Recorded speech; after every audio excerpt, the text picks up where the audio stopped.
Presenting the captain. ये एक सच्ची कहानी है जो वर्ल्ड वॉर 2 खत्म होने के 2 हफ्ते पहले की है, जहां पर विली हैरल्ड नाम के एक जर्मन सिपाही को दिखाया जाता है जो आर्मी छोड़कर भाग रहा है। उसके पीछे कैप्टन जंकर और उसके सिपाही हैं जो विली को मारना चाहते हैं, पर विली एक पेड़ की जड़ के नीचे छुप जाता है जिससे उसकी जान बच जाती है। विली भूखा प्यासा यहाँ से आगे बढ़ता है जहाँ पर उसे एक दूसरा जर्मन सैनिक मिलता है जो उसी की तरह सेना को छोड़कर छुपा हुआ है। दरअसल इस वक्त में जर्मन सैनिकों को समझ में आ चुका है कि वो इस जंग में हार चुके हैं, इसीलिए कई सैनिक सेना को छोड़ चुके हैं और उन्हीं में से ये 2 भी होते हैं। रात को ये दोनों पासी के घर के दड़बे में अंडे चुराने के लिए जाते हैं, पर घर के लोग उठ जाते हैं, इसीलिए विली के साथी को मार देते हैं।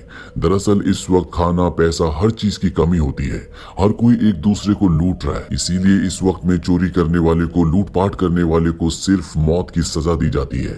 जर्मनी जो पूरी दुनिया पर अपना कब्जा करना चाहता था, आज उसी के लोग अपने ही लोगों को मार रहे हैं। वहीं विली जो भूखा है, ठंड से बेहाल है, वो अपनी जान बचाने के लिए बस भटक रहा होता है। तभी उसे एक जीप दिखती है और जब वो जीप के अंदर देखता है तो वहां पर एक सूटकेस होता है जिसके अंदर एक जर्मन कैप्टन की वर्दी होती है, साथ ही कुछ फल भी। विली यहाँ पर फल खाता है और साथ ही जर्मन कैप्टन की वर्दी पहन लेता है। वर्दी पहनने के बाद उसे ऐसा एहसास होता है कि वो खुद ही कैप्टन है। तभी यहाँ पर एक जर्मन सिपाही आता है जो विली को कैप्टन समझ लेता है। वो कहता है कि आपकी गाड़ी खराब हो गई है, मैं इसे ठीक कर देता हूँ, और वो विली की जीप को स्टार्ट कर देता है। विली भी उससे उसके पेपर्स मांगता है। दरअसल विली यहाँ पर ऐसे बिहेव कर रहा होता है जैसे वो सच में एक जर्मन कैप्टन है। अब ये दोनों के दोनों इस जगह से निकल जाते हैं। रात को ये एक बार में पहुंचते हैं जहाँ पर सब कैप्टन की ड्रेस में विली को देखकर शांत हो जाते हैं। विली उन सबको हाय कहता है लेकिन उसकी बात का कोई जवाब नहीं देता। दरअसल जर्मनी के लोग अब जर्मन सेना से बहुत नफरत करते हैं।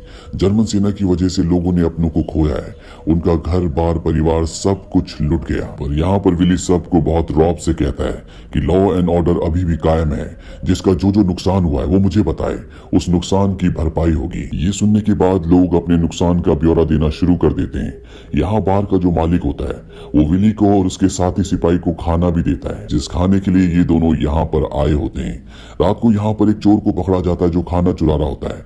विली उसे गोली मार देता है। अगली सुबह ये दोनों के दोनों यहाँ से निकल जाते हैं और एक घर में पहुंचते हैं जहाँ पर 3 जर्मन सैनिक जो अपने ग्रुप से अलग हो चुके हैं वो घर वालों को परेशान कर रहे होते हैं। विली घर के अंदर पहुंचकर सैनिकों को ऐसा करने से मना करता है, साथ ही उन्हें यकीन दिलाता है कि वो एक जर्मन कैप्टन है जो किसी खास मिशन पर है और उसे और भी सैनिकों की जरूरत है।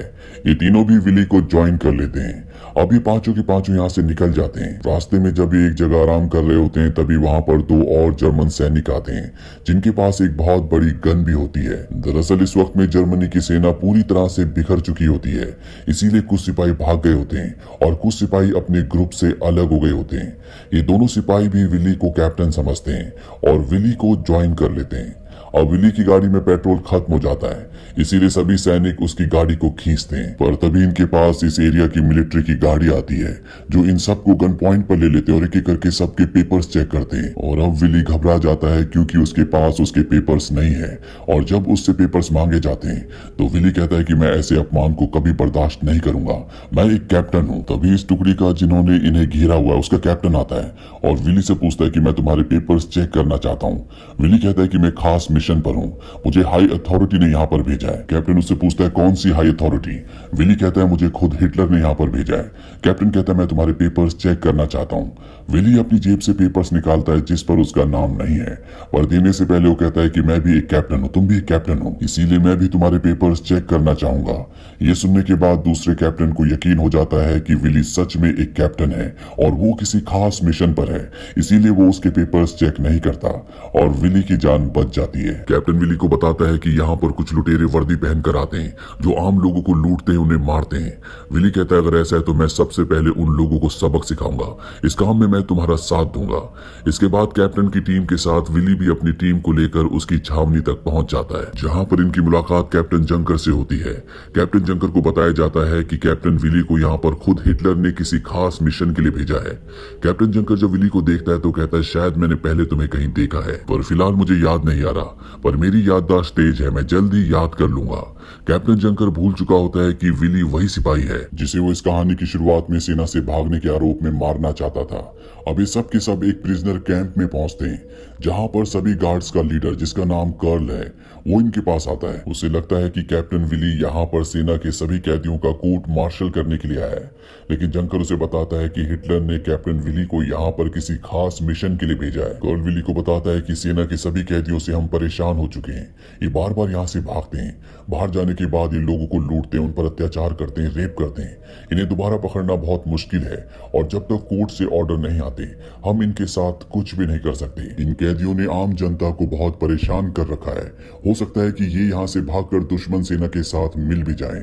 हमें इन सबको खत्म कर देना चाहिए। विली कहता है कि मैं शायद इसमें तुम्हारी मदद कर सकता हूँ, पर सबसे पहले मुझे कैदियों से मिलना होगा।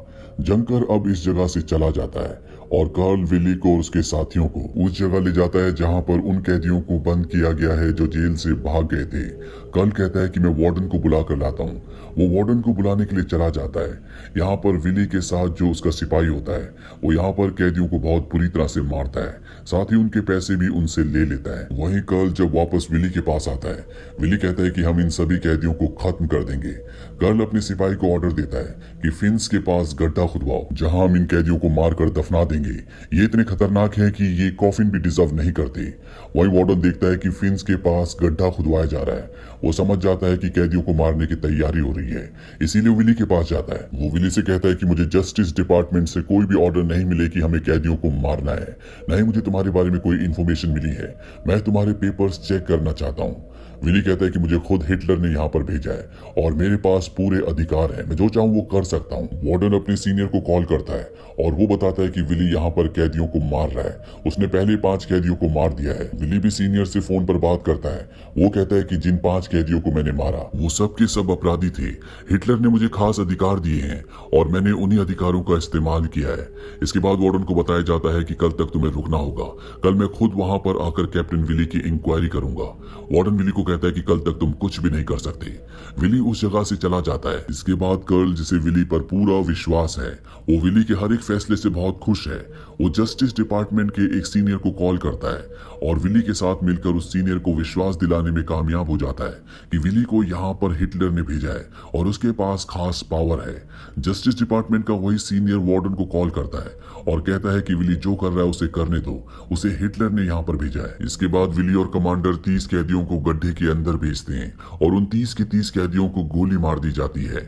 शाम को एक बार फिर से कैदियों को बाहर लाया जाता है और 30 कैदियों को दोबारा से गड्ढे के अंदर डाला जाता है और 30 और कैदियों को मार दिया जाता है। अब यहाँ पर गड्ढा भरने के लिए दूसरे कैदियों को कहा जाता है, पर वो साफ साफ मना कर देते हैं क्योंकि उन्हें पता है कि ये सब कुछ गलत हो रहा है। वहीं वार्डन को दिखाया जाता है जो इन सब चीजों से बहुत बेचैन होता है।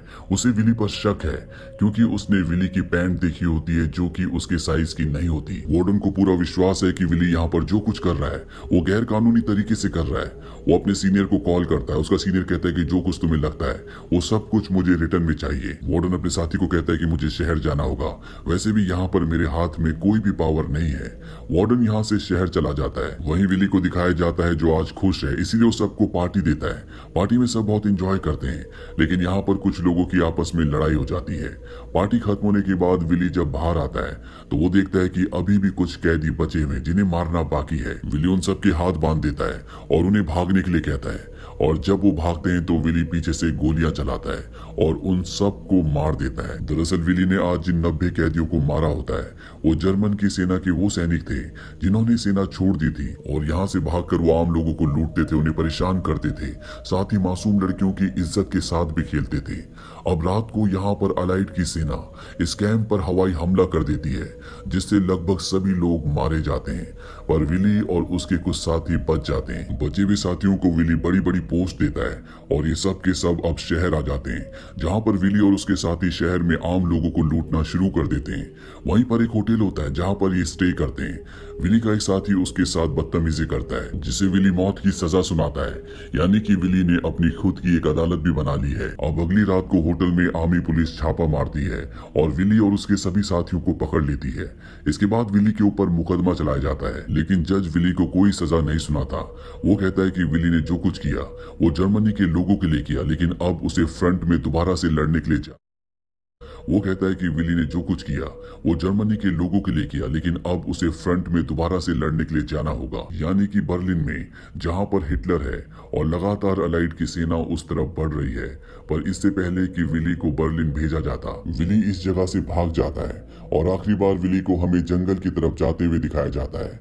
इसके बाद हमें बताया जाता है कि 23 मई सन 1945 को विली को ब्रेड चुराते हुए पकड़ लिया गया। वो अपना पेट भरने के लिए संघर्ष कर रहा था। 14 नवंबर सन 1946 को विली और उसके 6 साथियों को फांसी की सजा दे दी गई। विली इस वक्त मात्र 21 साल का था। इस फिल्म में हमें जर्मनी के उस सच को दिखाया गया है जहां पर जर्मनी के आम लोग दुश्मन सेना से नहीं बल्कि खुद अपनी जर्मन सेना से परेशान है। वो उनसे नफरत करते हैं। जो आग जर्मनी ने दूसरों के घर पर लगाई थी, अब उसी आग से उनके खुद के हाथ जल रहे हैं। यहाँ